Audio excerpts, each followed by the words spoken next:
Fyrsti áfangi verksins, það var leikskólinn.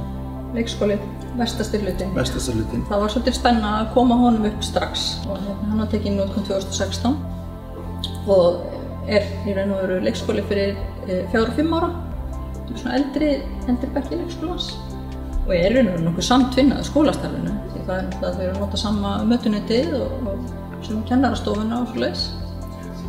Og svo þau séu svolítið með sína deildir náttúrulega þarna þannig þegar þau koma upp í 6 ára bekk þá þekkja þau bygginguna.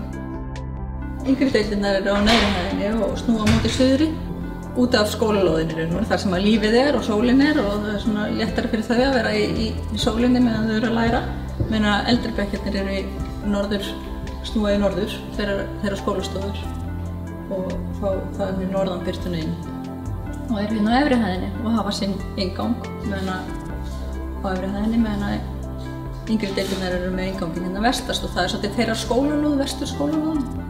En eldri krakkarnir eru með hérna þaksvalir og svona meira svona hangisvæði, eins og eitthvað svo. Svo er þessi frábæri hérna miðjugangur, bjarti og fallegi sem að tengir allt saman.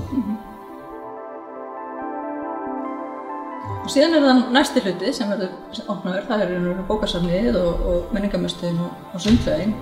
Þar við líka tónlistarskólhlutinn og félagsmiðstöð. Og þetta verður bara allt opið og bindið í skólan, þannig að þetta verður svona mjög samtvinnuð starfsemi. Bókasafnið og matsalurinn eru svona að hluta til samnýta svæði.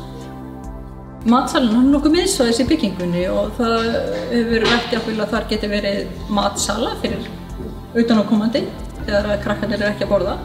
Þannig að þú lappar úr bókasafninu beint yfir í matsalinn og úr matsalinn sérðu yfir í sundlaugarsvæðið. Framkvæmdin stendur þannig núna að það er búið að ljúka við og taka í notkun allan leik- og grunnskólahlutann. Við erum að byrja núna á innhúsfrágangi á bókasafni og menningarmiðstöð og fullnaða frágangi á sundlaugunum, inni og út í sundlaugunum. Samhliða þessu þá hefur verið að steypa upp íþróttamannvirki fram sem er hérna austan við. Þessar 2 stóru framkvæmdir verða í gangi samtímis örugglega næstu 2 ár. Það sem er áhugavert við þetta er það að þetta í fyrsta skipti hjá Reykjavíkurborg öll þessi starfsemi komin undir eitt þak, einu sömu byggingin. Það er að segja leikskóli, skóli, menningarmiðstöð, bókasafn, sundlaug, bæði út og inni og svo öll íþróttamannvirki fram. Og mér skilst að þetta sé stærsta framkvæmd sem Reykjavíkurborg hefur farið í á námstöðu ríkisins. Þannig að þetta er náttúrulega heljarna mannvirki og þetta þjónar allir borginni, ekki bara Úlfarsfljótsdal. Lóðin sem að við fengum til þess að hanna bygginguna, hún er erfið og þetta var spennandi áskorun að útfæra svona stórt og mikið mannvirki á í rauninni tiltölulega mjóum renningi meðfram Úlfarsbraut og það sem er líka törfuð landhalli og af því er húsið 2 hæðir og neðri hæðin inngrafin að hluta og úr þessu verður svona ekki einn byggingamassi heldur meira keðja eða perlufesti bygginga.